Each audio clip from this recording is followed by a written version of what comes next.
Stay tuned to Kids Corner and set free from all tensions and worries.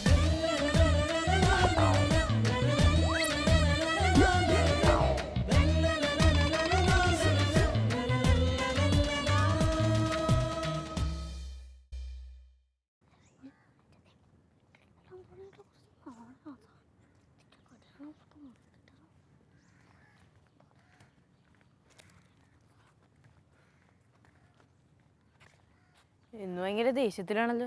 അവളെ അങ്ങ് ശരിയാക്കും. എന്തൊരു സാധനമാണ് എൻ്റെ ദൈവമേ. നീ ഇതാരുടെ കാര്യം ഈ പറയണ? അവളെൻ്റെ വീട്ടിലിരിക്കണ ആ കുറുമ്പി, അവളുടെ കാര്യമാണ് ഈ പറയണം. ഇത്രക്ക് ദേഷ്യം വരാൻ എന്തു പറ്റി? ഇപ്പോൾ എൻ്റെ സാധനങ്ങൾ എടുത്തുകൊണ്ടും പോകും, ചോദിച്ചെടുത്തില്ല എന്ന് കള്ളം പറയുകയും ചെയ്യും. ഇത്ര നിസ്സാര കാര്യത്തിനാണോ നീ ദേഷ്യപ്പെടുന്നത്? പിന്നെ നിസ്സാര കാര്യം. എൻ്റെ അമ്മാമ്മ എപ്പോഴും പറയാറുണ്ട്, ഈശോ ഏറ്റവും കൂടുതൽ സന്തോഷിക്കണത് സഹോദരൻ തമ്മിലുള്ള സ്നേഹം കാണുമ്പോഴാണ്. പക്ഷെ ഇങ്ങനെയൊക്കെ ചെയ്താൽ ദേഷ്യം വരൂലേ? എൻ്റെ അമ്മാമ്മ എന്നോട് എപ്പോഴും പറയും, ചെറിയ ചെറിയ വഴക്കുകളാണ് വലിയ വലിയ വഴക്കുകളാവണേ. Praise God. ഇന്നത്തെ കിഡ്സ് കോർണറിലേക്ക് എൻ്റെ എല്ലാ കൂട്ടുകാർക്കും സ്വാഗതം. ഇന്നത്തെ എപ്പിസോഡ് നമ്മളൊരു ചെറിയ വഴക്ക് കണ്ടുകൊണ്ടാണല്ലേ തുടങ്ങിയത്. പക്ഷെ അതത്ര പുതുമയുള്ള കാഴ്ചയല്ല. സഹോദരന്മാർ തമ്മിൽ വഴക്കിടാണ്ട് നിങ്ങൾ എപ്പോഴെങ്കിലും കണ്ടിട്ടുണ്ടോ? ഇല്ല. അപ്പോൾ ഇന്നത്തെ എപ്പിസോഡിൽ നമ്മൾക്ക് സഹോദരന്മാർ തമ്മിലുള്ള ഒരു ബന്ധം ദൈവവചനത്തിൻ്റെ വെളിച്ചത്തിൽ എങ്ങനെയായിരിക്കണം എന്ന് മനസ്സിലാക്കാം. ഇന്നത്തെ വചനം ഇതാണ്. വിശുദ്ധ യോഹന്നാൻ എഴുതിയ 1-ാം ലേഖനം 2-ാം അധ്യായം 10-11 വാക്യങ്ങൾ. സഹോദരനെ സ്നേഹിക്കുന്നവൻ പ്രകാശത്തിൽ വസിക്കുന്നു, അവന് ഇടർച്ചയുണ്ടാകുന്നില്ല. എന്നാൽ തൻ്റെ സഹോദരനെ വെറുക്കുന്നവൻ ഇരുട്ടിലാണ്, അവൻ ഇരുട്ടിൽ നടക്കും. ഒന്ന് റിപ്പീറ്റ് ചെയ്യോ? സഹോദരനെ സ്നേഹിക്കുന്നവൻ പ്രകാശത്തിൽ വസിക്കുന്നു, എന്നാൽ തൻ്റെ സഹോദരനെ വെറുക്കുന്നവൻ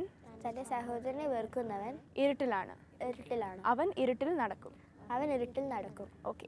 ഇനി സുഹൃത് ജപം. ഈശോയെ, അങ്ങയുടെ ദിവ്യ സ്നേഹത്താൽ ഞങ്ങളെ നിറയ്ക്കണമേ. ഈശോയെ, അങ്ങയുടെ ദിവ്യ സ്നേഹത്താൽ ഞങ്ങളെ നിറയ്ക്കണമേ. ഓക്കെ. അപ്പോൾ ഇനി നമുക്ക് നമ്മുടെ സംശയങ്ങളായിട്ട് ആൻറ്റിയുടെ അടുത്തേക്ക് പോവാം. ഞാൻ എൻ്റെ ചേട്ടനുമായി തല്ലുപിടിക്കരുതെന്ന് വിചാരിക്കും, പക്ഷെ എനിക്ക് പറ്റുന്നില്ല. ഞാൻ എന്ത് ചെയ്യണം? വിശുദ്ധ ചാവറേശൻ പറഞ്ഞൊരു വാക്യമാണ് ഇപ്പോൾ എനിക്ക് ഓർമ്മ വരുന്നത്. കൂടുമ്പോൾ ഇമ്പമുള്ളതാണ് കുടുംബം. നമ്മളെ ഓരോരുത്തരെയും ഈശോ ഒരു കുടുംബത്തിലാക്കിയിരിക്കുന്നത് പ്രത്യേക ഒരു പദ്ധതി അനുസരിച്ചാണ്. നമുക്കൊരു കാര്യം അറിയാമല്ലോ, നമ്മൾ ഉൽപ്പത്തി പുസ്തകത്തിൽ വായിക്കുന്നുണ്ട്, നമ്മൾ ദൈവത്തിൻ്റെ ഛായയിലും സദൃശ്യത്തിലുമാണ് സൃഷ്ടിക്കപ്പെട്ടിരിക്കുന്നത്. അതുപോലെ തന്നെ ഒരു വചനം ഇതാണ്, 2 കോരിന്തോസിൻ്റെ 6:18, ഞാൻ നിങ്ങൾക്ക് പിതാവും നിങ്ങൾ എനിക്ക് പുത്രന്മാരും പുത്രികളുമായിരിക്കുമെന്ന് സർവ്വശക്തനായ കർത്താവ് അരുളി ചെയ്യുന്നു. അപ്പോൾ നമ്മളൊക്കെ ഈശോയുടെ പുത്രന്മാരും പുത്രികളുമാണ്. അപ്പം ഈ ഒരു സ്നേഹത്തിൻ്റെ ബോണ്ട് നമ്മുടെ കുടുംബത്തിലായിരിക്കുന്ന സഹോദരങ്ങൾ തമ്മിൽ എപ്പോഴും വേണമെന്ന് ഈശോ ആഗ്രഹിക്കുന്നുണ്ട്. അതുപോലെ തന്നെ നമ്മൾ പരിശുദ്ധ ത്രിത്വത്തെ ചിന്തിച്ച് നോക്കിക്കഴിഞ്ഞാൽ, പരിശുദ്ധ ത്രിത്വത്തിൽ പിതാവും പുത്രനും പരിശുദ്ധാത്മാവും അവർ തമ്മിലൊരു വലിയ അഭേദ്യമായ ബോണ്ടുണ്ട്. അതുപോലെ തന്നെ എവിടെ ചിന്തിച്ച് നോക്കിക്കഴിഞ്ഞാലും ഈ ഒരു കൂട്ടായ്മയുടെ ഒരുമിച്ച് നിൽക്കുന്നതിൻ്റെ ഐക്യത്തിൻ്റെ ഒരു കാര്യത്തിന് എപ്പോഴും വലിയൊരു ശക്തിയുണ്ട്. ശരിക്കും നമ്മളുടെയൊക്കെ വീടുകളിൽ ചിലപ്പം ചേട്ടന്മാരും അനിയന്മാരും അല്ലെ അനിയത്തിമാരും ഒക്കെ തമ്മിൽ വഴക്ക് പിടിക്കുന്നത് വളരെ ചെറിയ നിസ്സാര കാര്യങ്ങൾക്കായിരിക്കും. ചെറിയൊരു കാര്യത്തിൽ ഇപ്പം അവനെനിക്ക് റിമോട്ട് കൺട്രോൾ തന്നില്ല, അല്ലെ ഇന്ന വീഡിയോ ഗെയിം അവനെന്നെ കളിപ്പിക്കുന്നില്ല എന്ന് പറഞ്ഞിട്ടൊക്കെ ആയിരിക്കും നമ്മൾ ചെറിയ നിസ്സാര കാര്യങ്ങൾക്കായിരിക്കും നമ്മൾ വഴക്കടിക്കുന്നത്. പക്ഷേ അവിടെയൊക്കെ നമുക്ക് ഇങ്ങനെ ദൈവത്തിൻ്റെ ആ ഒരു സ്നേഹം സ്മരിക്കാനും ആ ദൈവത്തിൻ്റെ ഒരു സ്നേഹം പ്രകാശിപ്പിക്കാനും ദൈവം നമ്മളെ വിളിച്ചിരിക്കുന്നു എന്നുള്ളൊരു ബോധ്യം നമ്മൾക്ക് വരേണ്ടത് ആവശ്യമാണ്. ഞാൻ ഈയിടെ ഏഞ്ചൽസ് ആർമി എന്ന് പറഞ്ഞൊരു മാഗസിനിൽ വായിച്ചൊരു ലേഖനത്തിൽ വിശുദ്ധ വിൻസെൻ്റ് പള്ളോട്ടിയെ പറ്റി ഒരു കാര്യം ഇങ്ങനെ വായിച്ചു. വിൻസെൻ്റ് പള്ളോട്ടിയെ പറയുന്നത് ഇങ്ങനെയാണ്, കുടുംബത്തിൻ്റെ മാലാഖ എന്നാണ് ആ വിശുദ്ധനെ കുറിച്ച് പറയുന്നത്. കാരണം കുടുംബത്തിലുള്ളവർക്കും കുടുംബത്തിന് പുറത്തുള്ളവർക്കും വളരെയധികം സഹായം ചെയ്യാനും അവരെ സ്നേഹിക്കാനും ഈ വിശുദ്ധൻ എടുക്കുന്ന ആ ഒരു മാതൃക ആ ചുറ്റുപാടുമുള്ള അനേകരെ അല്ലെങ്കിൽ കുടുംബത്തിലുള്ളവരെ ശരിക്കും പറഞ്ഞാൽ അതിശയിപ്പിച്ചിട്ടുണ്ട്. അതുപോലെ തന്നെ വിശുദ്ധ കൊച്ചുത്രേസ്യയുടെ ചരിത്രം വായിക്കുമ്പോൾ നിങ്ങൾക്ക് മനസ്സിലാവും അവരുടെ ചേച്ചിമാരും ഈ കൊച്ചുത്രേസ്യയും തമ്മിലുള്ള ആ ഒരു ബന്ധം. ശരിക്കും പൗളിൻ ചേച്ചി ഒക്കെ കൊച്ചുത്രേസ്യയ്ക്ക് സ്വന്തം അമ്മയെ പോലെയായിരുന്നു. മഠത്തിലായിരുന്ന സമയത്ത് ആത്മകഥ എഴുതുന്നത് ഈ പൗളിൻ ചേച്ചിയുടെ ആ ഒരു നിർദ്ദേശപ്രകാരമാണ് കൊച്ചുത്രേസ്യ എഴുതുന്നത് തന്നെ. അപ്പം അങ്ങനെ വിശുദ്ധരായ അനേകരുടെ ചരിത്രം വായിച്ചു കഴിഞ്ഞാലും ഇങ്ങനെ ഒരു ഐക്യത്തിൻ്റെ ആത്മാവ് എവിടെയൊക്കെ ഏതൊക്കെ കുടുംബങ്ങളിലുണ്ടായിരുന്നോ അവിടെയൊക്കെ വലിയൊരു സ്നേഹം പുലരുന്നതായിട്ട് നമ്മൾ കണ്ടിട്ടുണ്ട്. അതുപോലെ തന്നെ ഈശോ പറയുന്ന വേറൊരു കാര്യമുണ്ട്, ഞാൻ വന്നിരിക്കുന്നത് ജീവൻ ഉണ്ടാവാനും അത് ജീവൻ സമൃദ്ധമായി ഉണ്ടാകുവാനാണ്. അപ്പം നമ്മൾ നമ്മുടെ സഹോദരങ്ങൾ തമ്മിൽ ഐക്യത്തിൽ അല്ലെങ്കിൽ സ്നേഹത്തിൽ ഒന്നായി തീരുമ്പോൾ അവിടെ ജീവൻ ഉണ്ടാകും, അല്ലെ ജീവൻ സമൃദ്ധമായിട്ടുണ്ടാകും. അങ്ങനെയുള്ളവർക്കേ പുറത്തുള്ള സഹോദരങ്ങളുമായിട്ട് അല്ലെങ്കിൽ പുറത്തുള്ള മനുഷ്യരുമായിട്ട് നന്നായി മിങ്കിൾ ചെയ്യാനും സ്നേഹം പ്രകടിപ്പിക്കാനും ഒക്കെ പറ്റുകയുള്ളൂ. അപ്പോൾ അതുകൊണ്ട് തീർച്ചയായിട്ടും നമ്മൾ വഴക്കിടുന്ന സമയങ്ങളിൽ തീർച്ചയായിട്ടും ഓർക്കുക, ദൈവം നമുക്ക് തന്നിരിക്കുന്ന ചേട്ടനും അനിയനും അല്ലെ അനിയത്തിയും അവരെ സ്നേഹിക്കാനും അവരെ മനസ്സിലാക്കാനും അവരെ ഉൾക്കൊള്ളാനും തീർച്ചയായിട്ടും ദൈവസ്നേഹത്തെ പ്രതിയും നമ്മൾ തയ്യാറാവണം എന്നാണ് നമുക്ക് പറയാനുള്ളത്. എൻ്റെ അനിയത്ത് കുഞ്ഞാണെന്ന് എഴുതിയാൽ വിട്ടുകൊടുക്കുമായിരുന്നു. ഇപ്പോൾ അവ വലുതായി, ഇനി എന്തിനാ വിട്ടുകൊടുക്കണം? ശരിക്കും നമ്മൾ എല്ലാവർക്കും ഉള്ളൊരു വലിയൊരു പ്രശ്നമാണ്. കുഞ്ഞായിരുന്ന സമയത്ത് നമ്മൾ പലപ്പോഴും വിട്ടുകൊടുക്കുമായിരുന്നു പല കാര്യങ്ങൾക്കും. പക്ഷേ വലുതായി കഴിയുമ്പോഴും അവൾ ഈ നിർബന്ധ ബുദ്ധി അല്ലെ ആ കുഞ്ഞനിയൻ ഈ നിർബന്ധ ബുദ്ധി പ്രകടിപ്പിക്കുമ്പം ശരിക്കും പറഞ്ഞാൽ നമ്മൾ എന്ത് ചെയ്യണം എന്നൊരു ചിന്ത നമുക്ക് എപ്പോഴും തോന്നാറുണ്ട്. ഈ നമ്മൾ നേരത്തെ ആൻസർ പറഞ്ഞതുപോലെ തന്നെ വിശുദ്ധ കൊച്ചു ത്രേസ്യയുടെ വീട്ടിൽ ഈ കൊച്ചു ത്രേസ്യയ്ക്ക് ഒരു പ്രത്യേകത ഉണ്ടായിരുന്നു. അവൾ അപ്പൻ പാവകളോ അല്ലെ അങ്ങനെ ടോയ്സൊക്കെ വാങ്ങിച്ചുകൊണ്ട് വരുമ്പോഴത്തേക്കിനും അതിലേറ്റവും നല്ലത് കൊച്ചു ത്രേസ്യയ്ക്ക് വേണമെന്നൊരു നിർബന്ധ ബുദ്ധി എപ്പോഴും കൊച്ചു ത്രേസ്യയ്ക്ക് ഉണ്ടായിരുന്നു. പക്ഷേ അവിടെ സെലിൻ ചേച്ചിയൊക്കെ ചെയ്യുന്നത് എന്താ വെച്ചാൽ അവളുടെ ഇഷ്ടത്തിനനുസരിച്ച് അത് വിട്ടുകൊടുക്കുമായിരുന്നു. അപ്പം ആ ഒരു വിട്ടുകൊടുക്കുന്ന പ്രകൃതി ആരെങ്കിലും ഒരാൾ ഒരു കുടുംബത്ത് കാണിക്കുമ്പോൾ നമ്മളും അത് ഭാവിയിലേക്ക് അത് നമ്മൾ പ്രകാശിപ്പിക്കാൻ അല്ലെങ്കിൽ നമ്മളത് സ്വീകരിക്കാനായിട്ട് തയ്യാറാകുകയാണ്. പിന്നെ എനിക്ക് തോന്നുന്ന വേറൊരു കാര്യം നമ്മുടെ ഒരു ആറ്റിറ്റ്യൂഡിൻ്റെ ആണെന്ന് തോന്നുന്നു. നമ്മൾ കുഞ്ഞായിരുന്ന സമയത്ത് നമ്മളെയും ഇതുപോലെ നമ്മുടെ മാതാപിതാക്കൾ കെയർ ചെയ്തിട്ടുണ്ടാവാം. നമ്മളൊരു പക്ഷേ ഇച്ചിരി പ്രായപൂർത്തിയായപ്പോഴത്തേക്കിനും നമ്മുടെ മാതാപിതാക്കൾ നമ്മളിൽ നിന്ന് എക്സ്പെക്റ്റ് ചെയ്യുന്നുണ്ട്, അല്ലെങ്കിൽ ഇവൻ ഇത്തരത്തിൽ അത് പക്വമായിട്ട് അതിനെ കൈകാര്യം ചെയ്യും, അനിയനെ അല്ലെ അനിയത്തിയെ കുറച്ചും കൂടെ ശ്രദ്ധിക്കാൻ അല്ലെ അവൻ്റെ ആ ഒരു ദുശാഠ്യത്തിൻ്റെ ഇടയിൽ അതൊന്ന് അക്സെപ്റ്റ് ചെയ്യാനും അതിനെ ഒന്ന് അംഗീകരിച്ച് മുന്നോട്ട് കൊണ്ടുപോകാനും ഇവൻ പ്രാപ്തനാണല്ലേ പ്രാപ്തയാണെന്നുള്ളൊരു വിശ്വാസം അപ്പനും അമ്മയ്ക്കും നമ്മളിലുണ്ടാവും. ശരിക്കും പറഞ്ഞാൽ നമ്മൾ പലപ്പോഴും അതിനെ ശരിക്കും ചിന്തിക്കുന്നത് വേറൊരു തരത്തിലാണ്. എന്നോട് ഇഷ്ടമില്ല, ചില കുട്ടികൾ അങ്ങനെയാണ് ചിന്തിക്കുന്നത്. അതുകൊണ്ട് എൻ്റെ അനിയനോടാണ് എൻ്റെ അപ്പനും അമ്മയ്ക്കും ഇഷ്ടം, എൻ്റെ അനിയത്തിയോടാണ് ഇഷ്ടം, അല്ലെ ചേട്ടനോടാണ് ഇഷ്ടം, എന്നോട് ഇഷ്ടമില്ല എന്ന് കരുതി നിരാശപ്പെടുകയും ഒരുപക്ഷെ ജീവൻ തന്നെ കളഞ്ഞേക്കാം അല്ലെ നാട് വിട്ട് പോയേക്കാമെന്ന് പോലും ചിന്തിക്കുന്ന തരത്തിലുള്ള ചിന്താഗതികളുള്ള കുട്ടികൾ ശരിക്കും പറഞ്ഞാൽ ഈ ലോകത്തിൻ്റെ രീതിയിലുണ്ട്. ശരിക്കും പറഞ്ഞാൽ നമ്മൾ അങ്ങനെ ചിന്തിക്കേണ്ടത് കാര്യമില്ല. നമ്മളിൽ കുറച്ചും കൂടെ പക്വത ഉണ്ട് അല്ലെ നമ്മളെ കുറച്ചും കൂടെ വിശ്വസിക്കാമെന്ന് ചിലപ്പോൾ നമ്മുടെ മാതാപിതാക്കൾ അവർക്കൊരു താങ്ങാകാനായിട്ടാണ് ശരിക്കും പറഞ്ഞാൽ നമ്മൾ ഓരോരുത്തരും മുതിർന്ന് വരുമ്പോഴത്തേക്കും നമ്മൾ കുടുംബത്തിന് ഒരു താങ്ങാകുകയാണ്. അല്ലെങ്കിൽ അപ്പൻ്റെയും അമ്മയുടെയും അവർ പല പല ബുദ്ധിമുട്ടുകളിൽ നിന്ന് നമ്മളുടെ കുടുംബത്തെ പോറ്റുമ്പോൾ നമ്മൾ അതനുസരിച്ചുള്ള പക്വതയിലും അതനുസരിച്ചുള്ള ഒരു സ്നേഹത്തിൻ്റെ ഒരു പ്രവൃത്തിയിലൂടെയും മാതാപിതാക്കളെ നമ്മൾ ശരിക്കും സഹായിക്കുകയാണ് ചെയ്യുന്നത്. അപ്പം തീർച്ചയായിട്ടും ഒരിക്കലും നമ്മൾ ചിന്തിക്കേണ്ട നമ്മളെ ആർക്കും ഇഷ്ടമില്ലാത്തത് കൊണ്ട് നമ്മുടെ അപ്പനും അമ്മയ്ക്കും തീർച്ചയായിട്ടും ഒരു അപ്പനും അമ്മയ്ക്കും എന്തായാലും അവരുടെ എല്ലാ മക്കളെയും ഒരുപോലെ ഇഷ്ടമായിരിക്കും. അതിനകത്ത് യാതൊരു വ്യത്യാസവും ഉണ്ടായിരുന്നില്ല. പിന്നെ നമ്മുടെ ആറ്റിറ്റ്യൂഡാണ് ശരിക്കും പറഞ്ഞാൽ അല്ലെങ്കിൽ നമ്മുടെ മനോഭാവമാണ് നമ്മളാണ് ചിന്തിച്ചു കൂട്ടുന്നത് എനിക്കിഷ്ടമില്ല എന്ന്. ഈ കഴിഞ്ഞ ദിവസം കേട്ട നമ്മുടെ ഒരു ചേച്ചി പറഞ്ഞൊരു കാര്യം ഞാനിങ്ങനെ ഓർക്കുമായിരുന്നു. അവർ കുറച്ച് പേരിരുന്ന് ബൈബിൾ വായിക്കുകയാണ്. ധൂർത്തപുത്രൻ്റെ ഉപമയാണ് അവർ വായിച്ചത്. അപ്പോൾ അതിനകത്ത് നിങ്ങൾക്കറിയാമല്ലോ, എല്ലാവർക്കും ധൂർത്തപുത്രൻ്റെ കഥ അറിയാമല്ലോ. അപ്പോൾ ഇവൻ ഈ പണമെല്ലാം കൊണ്ടുവന്ന് വെറുതെ ധൂർത്തടിച്ച് തിരിച്ച് ഒന്നുമില്ലാത്തവനായിട്ട് കയറി വരുമ്പോഴത്തേന് അപ്പൻ എല്ലാ സമൃദ്ധി കൊണ്ടും അവനെ സ്വീകരിക്കുന്നുണ്ട്, ആലിംഗനം ചെയ്ത് പ്രവേശിപ്പിക്കുന്നുണ്ട്, വീട്ടിലേക്ക് പ്രവേശിപ്പിക്കുന്നുണ്ട്. ആ സമയത്ത് മുതിർന്ന ആളുടെ ഒരു പിറുപിറുപ്പ് നിങ്ങൾക്ക് അവിടെ കാണാമല്ലോ. ഞാൻ ഇത്രയും നാളും ഇവിടെ കഷ്ടപ്പെട്ട് നിന്നിട്ടും എന്തുകൊണ്ട് ഈ അപ്പൻ എനിക്ക് വേണ്ടി ഇന്നൊരു കാര്യം ഒരു കാളക്കുട്ടിയെ പോലും കൊന്നിട്ടില്ലല്ലോ, അല്ലെങ്കിൽ ഒരു സദ്യ പോലും വെച്ചിട്ടില്ലല്ലോ എന്നൊരു മനോഭാവം അവൻ്റെ ഇടയിൽ ഉണ്ട്, ഒരു പിറുപിറുപ്പ് അവൻ്റെ ഇടയിൽ നമ്മൾ കാണുന്നുണ്ട്.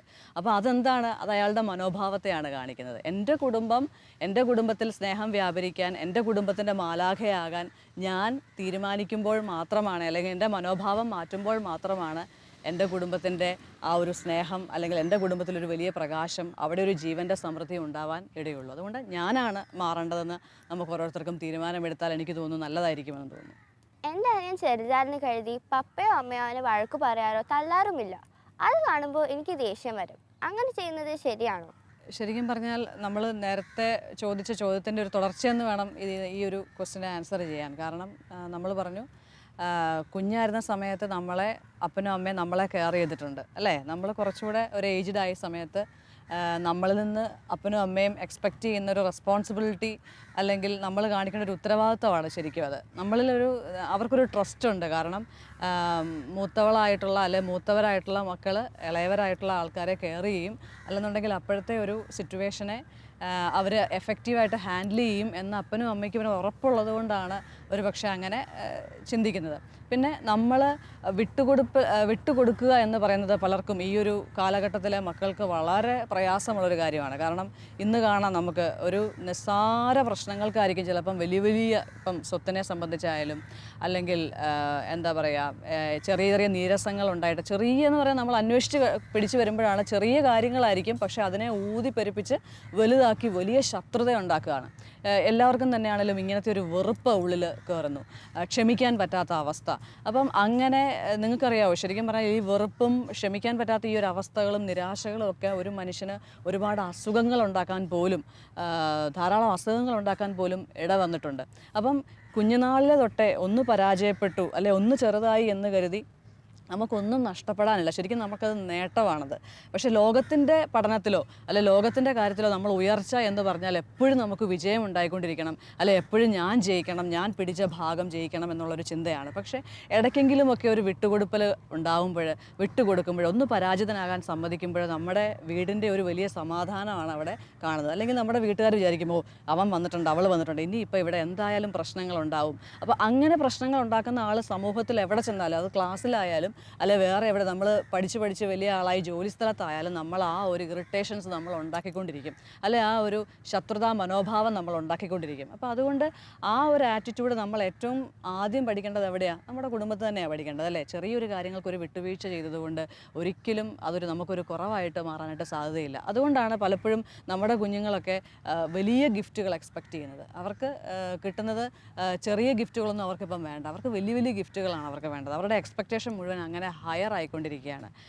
നമ്മൾ നേരത്തെ പറഞ്ഞ കൊച്ചു ത്രേസ്യയുടെ വീട്ടിലെ ഒരു കാര്യം പറഞ്ഞു കഴിഞ്ഞാൽ, കൊച്ചു ത്രേസ്യയുടെ ചേച്ചിമാർ ആ ഒരു വിട്ടുകൊടുപ്പൽ കാണിച്ചത് കൊണ്ടായിരിക്കാം കൊച്ചു ത്രേസ്യയ്ക്ക് ആ പുണ്യം കിട്ടാനായിട്ടും അത് പഠിക്കാനും അമ്മ അതുവഴിയായിട്ട് പരിശീലിപ്പിക്കാനായിട്ടും ഒക്കെ കൊച്ചു ത്രേസ്യയ്ക്ക് സാധിച്ചതെന്ന് എനിക്ക് തോന്നുന്നു. അപ്പോൾ അതുകൊണ്ട് വിട്ടുകൊടുത്തത് കൊണ്ട് അല്ലെങ്കിൽ ചെറുതായിട്ടൊന്ന് പരാജയപ്പെട്ടുകൊണ്ട് ഒരിക്കലും അത് നമ്മളുടെ കുറവായിട്ട് നമ്മൾ ഒരിക്കലും കാണരുത്. കാരണം അതൊരു തെറ്റിദ്ധാരണ മാത്രമാണ്. അപ്പം ഇങ്ങനെ ചിലപ്പോൾ ഉണ്ടാവുന്ന ചെറിയ ഒരു പ്രശ്നമായിരിക്കാം ഭാവിയിലും വളർന്ന് ചിലരൊക്കെ വർഷങ്ങളോളം സ്വന്തം വീട്ടിലെ സഹോദരങ്ങൾ, അതായത് രക്തബന്ധത്തിലുള്ള സഹോദരങ്ങൾ വർഷങ്ങളോളം മിണ്ടുന്നില്ല.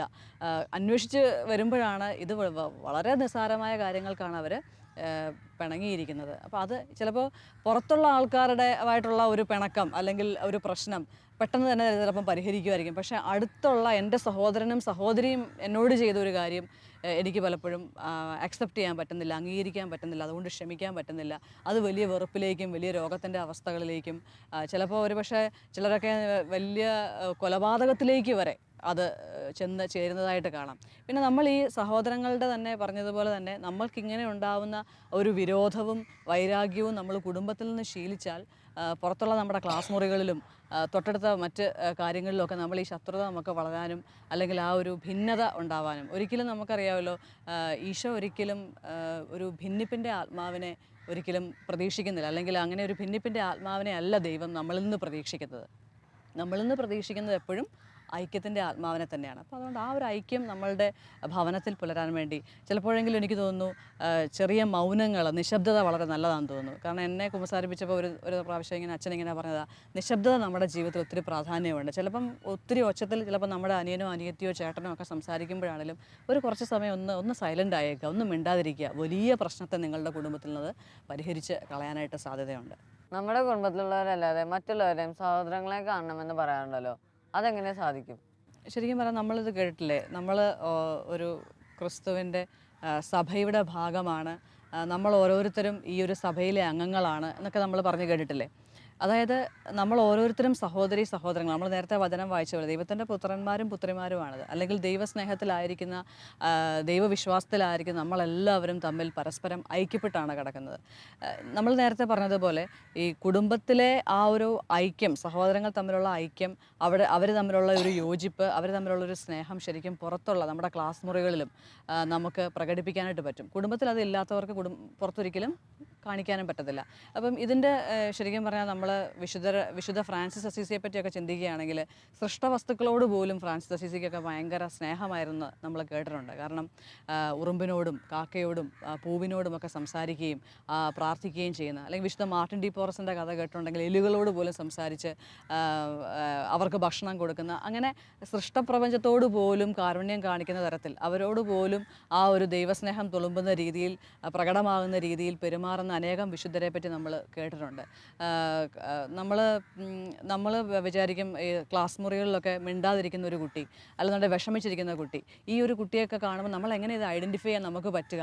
നമുക്ക് ആ ഒരു സെൻസ് ഉണ്ടായെങ്കിലല്ലേ ഉള്ളൂ. അല്ലെങ്കിൽ നമ്മൾ സ്വന്തം കാര്യം മാത്രം നോക്കി നടക്കുന്ന ഒരു കുട്ടിയാണെങ്കിൽ, അല്ലേ, എൻ്റെ മാത്രം കാര്യം എനിക്ക് എന്ന് ചിന്തിക്കുന്ന ഒരു വ്യക്തിയാണെങ്കിൽ ഒരു കാരണവശാലും ഇവൻ എന്തിനാണ് വിഷമിച്ചിരിക്കുന്നത്, അല്ലെങ്കിൽ ഇവൾ എന്തിനാണ് വിഷമിച്ചിരിക്കുന്നത് നമുക്കൊരിക്കലും മനസ്സിലാക്കാനായിട്ട് സാധിക്കില്ല. അതുകൊണ്ട് തന്നെ ഇത്തരം ചില സ്കില്ലുകൾ നമ്മൾ വളർത്തി വരുവാണെങ്കിൽ, അല്ലെങ്കിൽ ഇങ്ങനത്തെ ഒരു ദൈവസ്നേഹത്തിൽ നമ്മൾ ആശ്രയിച്ച് മുന്നോട്ട് പോവുകയാണെങ്കിൽ മറ്റുള്ളവരുടെ വിഷമങ്ങൾ നമുക്ക് കാണാൻ പറ്റും. നമുക്ക് ഇന്നത്തെ ഒരു ലോകത്ത് കാണാം ചില വാക്യയുദ്ധങ്ങൾ പോലും നമുക്കുണ്ട്. അതായത് ഒരാൾ നിന്നെക്കുറിച്ച് അങ്ങനെ പറഞ്ഞു, അപ്പോൾ മറ്റേ ആൾ പറയും എന്നെക്കുറിച്ച് അങ്ങനെ പറഞ്ഞു, എന്നാൽ പിന്നെ അവനെപ്പറ്റി ഞാനും പറഞ്ഞേക്കാം. അപ്പോൾ ഈ അവൻ്റെ അടുക്കെ വീണ്ടും പറയുമ്പോഴത്തേന് അവൻ എന്നെപ്പറ്റി എത്ര പറയും? 4 പറയും. അപ്പോൾ ഇങ്ങനെ തമ്മിൽ ഭിന്നിപ്പും അല്ലെങ്കിൽ കലഹങ്ങളും ഒരു പക്ഷേ യുദ്ധങ്ങൾ വരെ അത്തരത്തിലുണ്ടാവാനായിട്ട്, അല്ലെങ്കിൽ ഒരു വലിയ വൈരാഗ്യത്തിൻ്റെ പ്രശ്നങ്ങൾ വരെ ഉണ്ടാകാനായിട്ട് ഈ ഒരു സഹോദര സ്നേഹമില്ലായ്മ, അതായത് മറ്റുള്ളവരോടുള്ള സ്നേഹമില്ലായ്മ നമ്മളെ പലപ്പോഴും ഇടയാക്കാനായിട്ട്, അല്ലെങ്കിൽ അങ്ങനെ വരാനായിട്ട് സാധ്യതയുണ്ട്. അപ്പോൾ അതുകൊണ്ട് തന്നെ കുടുംബത്തിൽ പഠിക്കുന്ന ശീലിക്കുന്ന ആ ഒരു സ്നേഹത്തിന് മാത്രമേ മറ്റുള്ളവരോട് കരുതൽ കാണിക്കാനും സ്നേഹം കാണിക്കാനും ഒക്കെ പറ്റത്തുള്ളൂ. അങ്ങനെയാണ് ശരിക്കും നമ്മുടെ ക്ലാസ് മുറികളിൽ ഇപ്പോൾ ഒരാൾ ഒരു മാർക്ക് കുറഞ്ഞിരിക്കുകയാണെങ്കിൽ അയാളെ ഒന്ന് കണ്ട് അയാളുടെ ആ വിഷമം നമുക്കൊന്ന് മനസ്സിലാക്കാൻ, അല്ലെങ്കിൽ ഒരാൾ വിശന്നിരിക്കുകയാണെങ്കിൽ എന്താണ് കാരണം, വിഷമിച്ചിരിക്കുകയാണെങ്കിൽ അവൻ്റെ വീട്ടിലെന്തോ പ്രശ്നമുണ്ട്, അല്ലെ എന്താണ് അവൻ്റെ പ്രശ്നമെന്ന് നമുക്കൊന്ന് പോയി ചോദിക്കാനും, അല്ലെ അവനെ ഒന്ന് തലോടാനും അവനെ ഒന്ന് ആശ്വസിപ്പിക്കാനും ഒക്കെ നമുക്ക് പറ്റുള്ളൂ. അപ്പോൾ അതുകൊണ്ട് നമ്മളുടെ കുടുംബത്തിലായിരിക്കുന്നവരെ മാത്രമല്ല നമ്മളുടെ പുറത്തുള്ള ആൾക്കാരുമായിട്ടും, അപ്പോൾ അങ്ങനെ നമ്മൾ പരസ്പരം സ്നേഹത്തിൽ വളരുമ്പോൾ നമുക്കതിനുള്ള ഗുണം ഒരു സമൂഹത്തിൽ ചെന്ന് കഴിഞ്ഞാൽ ഇയാളെ വിശ്വസിക്കാൻ കൊള്ളാം, അല്ലെ ഇയാൾ പക്കായായിട്ട് അല്ലെങ്കിൽ ഒരു പ്രശ്നത്തെ ഹാൻഡിൽ ചെയ്യാൻ പറ്റും.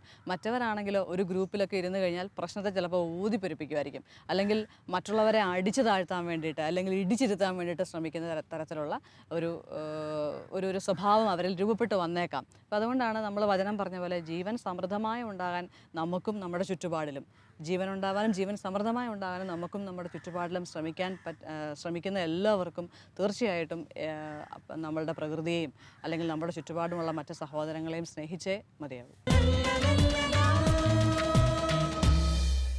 ആൻറ്റിയോട് സംസാരിച്ച് കഴിഞ്ഞപ്പോൾ നിങ്ങൾക്ക് നിങ്ങളുടെ ചേട്ടനോടും ചേച്ചിയോടും അനിയന്മാരോടൊക്കെ ഒരു സ്നേഹം തോന്നുന്നുണ്ടോ? ഉണ്ടല്ലേ? ശരിക്കും എനിക്ക് മനസ്സിലായ ഒരു കാര്യം, നമ്മളുടെ ലൈഫ് വളരെ ഷോർട്ടാണ്. നമ്മൾക്ക് ദൈവം ഈ പറയുന്ന സഹോദരന്മാരെ തന്നേക്കണ എന്തിനാ? കൂട്ടുകൂടാനും നമ്മൾക്കൊരു ആശ്വാസമാകാനുമാണ്. അതുകൊണ്ട് ഇനി അടികൂടാതെ അവരെ സ്നേഹിക്കാൻ ശ്രമിക്കണം. ഓക്കെ? അപ്പോൾ അടുത്തത് നമ്മൾക്കൊരു ആക്ഷൻ സോങ് കാണാം. അതിനു മുമ്പ് ഇന്നത്തെ വചനവും സുഹൃത്തുക്കളെ ഏറ്റുപറയാം. ഇന്നത്തെ വചനം വിശുദ്ധ യോഹന്നാൻ എഴുതിയ 1-ാം ലേഖനം 2-ാം അധ്യായം 10-11 വാക്യങ്ങൾ.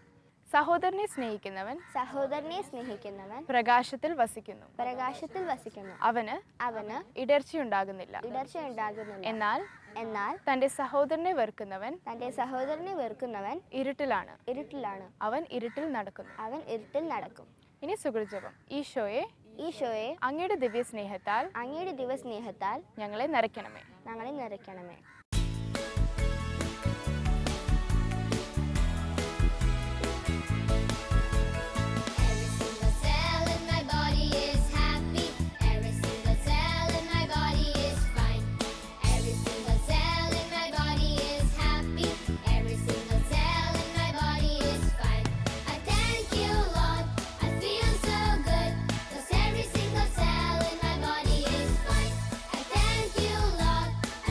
So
അടുത്തത് നമ്മൾക്ക് അമ്മാമ്മയുടെ അടുത്ത് പോവാം. അമ്മാമ്മ ഇന്ന് നമുക്ക് പറഞ്ഞുതരാൻ പോകുന്ന കഥ വിശുദ്ധ ജമ ഗിൽഗാനി. നമ്മൾ അധികം കേൾക്കാത്തൊരു വിശുദ്ധയാണ് അല്ലേ? അപ്പോൾ നമുക്ക് അതിനെക്കുറിച്ച് കൂടുതൽ കേൾക്കാം. അതിനുമുമ്പ് ഇന്നത്തെ വചനവും സുഹൃച്ചപ്പോൾ ഏറ്റു പറയാം. വിശുദ്ധ യോഹന്നാൻ എഴുതിയ 1-ാം ലേഖനം 2-ാം അധ്യായം 10-11 വാക്യങ്ങൾ. സഹോദരനെ സ്നേഹിക്കുന്നവൻ പ്രകാശത്തിൽ വസിക്കുന്നു. എന്നാൽ തൻ്റെ സഹോദരനെ വെറുക്കുന്നവൻ ഇരുട്ടിലാണ്.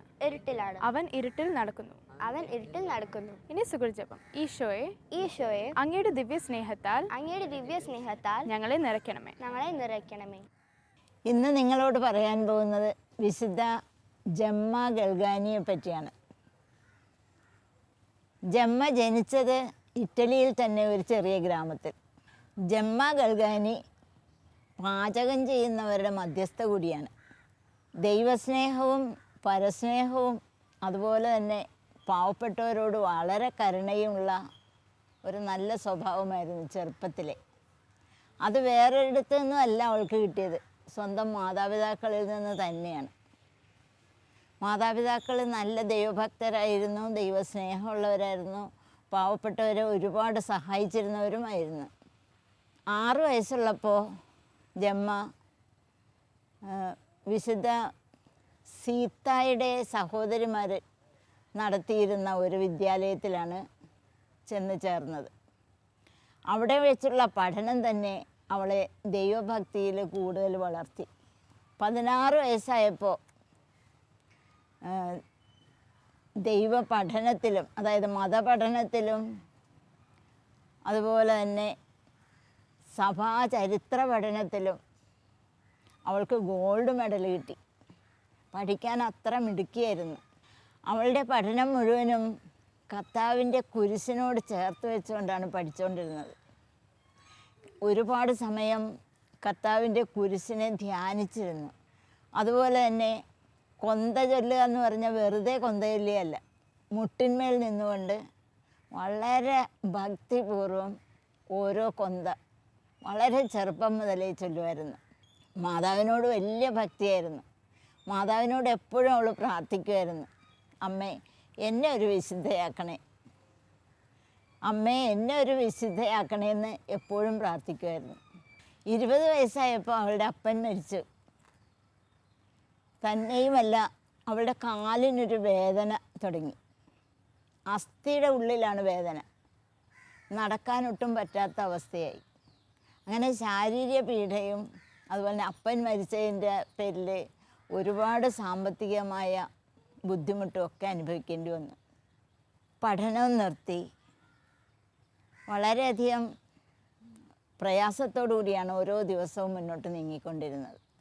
ഇവളുടെ ഈ കാലിൻ്റെ വേദന മാറാൻ ഒരുപാട് പ്രാർത്ഥിച്ചു നോക്കി, പക്ഷെ അപ്പോഴൊന്നും രോഗസൗഖ്യമൊന്നും കിട്ടിയില്ല. അപ്പോൾ ഡോക്ടേഴ്സ് എല്ലാം പറഞ്ഞ് നട്ടെല്ലിന് ക്ഷയമാണ് ബാധിച്ചിരിക്കുന്നത്, അതൊരിക്കലും സുഖപ്പെടുകയില്ല എന്ന് പറഞ്ഞു. പക്ഷെ അവൾ സധൈര്യം മുന്നോട്ട് പോയിക്കൊണ്ടിരുന്നു. മതപഠനത്തിന് ഈ അടുത്തുള്ള കുട്ടികളെയൊക്കെ വിളിച്ചിരുത്തി അവർക്ക് വേണ്ടതെല്ലാം പറഞ്ഞു കൊടുക്കും, അവരോട് നല്ല കാര്യങ്ങളൊക്കെ പറഞ്ഞു കൊടുക്കും, അവർ നല്ലവരായി വളരാനുള്ള സാധ്യതയൊക്കെ ഉണ്ടാക്കി കൊടുക്കും. അങ്ങനെയൊക്കെ മറ്റുള്ളവരെ സഹായിച്ചുകൊണ്ടാണ് ഇവൾ പോയിക്കൊണ്ടിരുന്നത്. ഒരു ദിവസം പെട്ടെന്ന് ഇവൾക്ക് രോഗശാന്തി കിട്ടിയതുപോലെ ഒരു തോന്നൽ. അത് മനസ്സിലാക്കി കഴിഞ്ഞപ്പോൾ ശരിക്കും ഇവൾ സന്തോഷിച്ച്. അവൾക്ക് നടക്കാൻ പറ്റുന്നുണ്ട്, എന്തെങ്കിലുമൊക്കെ ചെയ്യാൻ പറ്റുന്നുണ്ട്. അപ്പോൾ ഇവളുടെ രോഗം മാറിയെന്ന് തന്നെ വിചാരിച്ച് എന്നെ കോൺവെൻറ്റിൽ പോകണമെന്ന് ഇവൾ ആഗ്രഹിച്ച്. എന്നെ ഒരു കോൺവെൻറ്റിൽ ചെന്ന് ചോദിച്ചു കഴിഞ്ഞപ്പോൾ അവർക്ക് സംശയമായിരുന്നു. അന്നൊക്കെ ക്ഷയരോഗം ബാധിച്ചു കഴിഞ്ഞാൽ ഒരാൾ അടുപ്പിക്കില്ല, അത് പകരണ രോഗമാണ്, അത് കാരണം എല്ലാവരും അകറ്റി നിർത്തും. അപ്പോൾ ഈ കോൺവെൻറ്റിൽ ചേരാൻ സമ്മതിച്ചില്ല. എന്നെ അവിടെ നിന്ന് പോന്നെങ്കിലും അവൾ പറഞ്ഞ്, എന്നെ എൻ്റെ കർത്താവ് എനിക്കൊരു സഭാവസ്ത്രവുമായിട്ട് എന്നെ കാത്തു നിൽപ്പുണ്ട്, ഞാനവിടെ പോവും.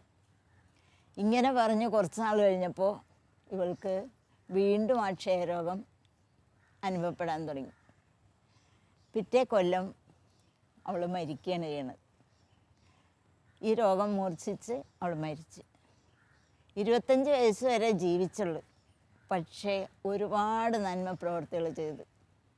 കർത്താവിൻ്റെ ഈ പീഡാനുഭവത്തെപ്പറ്റി ധ്യാനിച്ച് അവളുടെ ശരീരത്തിൽ പഞ്ചക്ഷതങ്ങൾ അനുഭവപ്പെട്ട് ഈ പഞ്ചക്ഷതങ്ങളോട് കൂടിയാണ് അവൾ പിന്നെ ഈ സഹനവും കൂടി സ്വീകരിച്ചുകൊണ്ടാണ് ജീവിച്ചിരുന്നത്.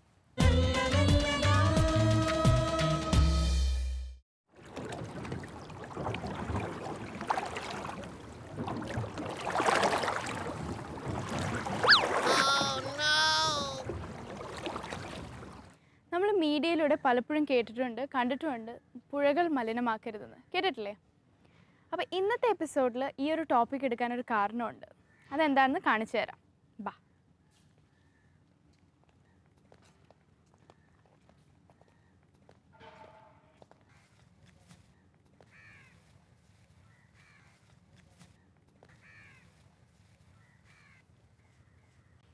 കണ്ടോ, ഈ വെള്ളത്തിൽ വേസ്റ്റ് കിടക്കണമുണ്ടോ? നമ്മളിങ്ങനെ അറിയാമോ വേസ്റ്റ് വെള്ളത്തിൽ? പാടില്ല.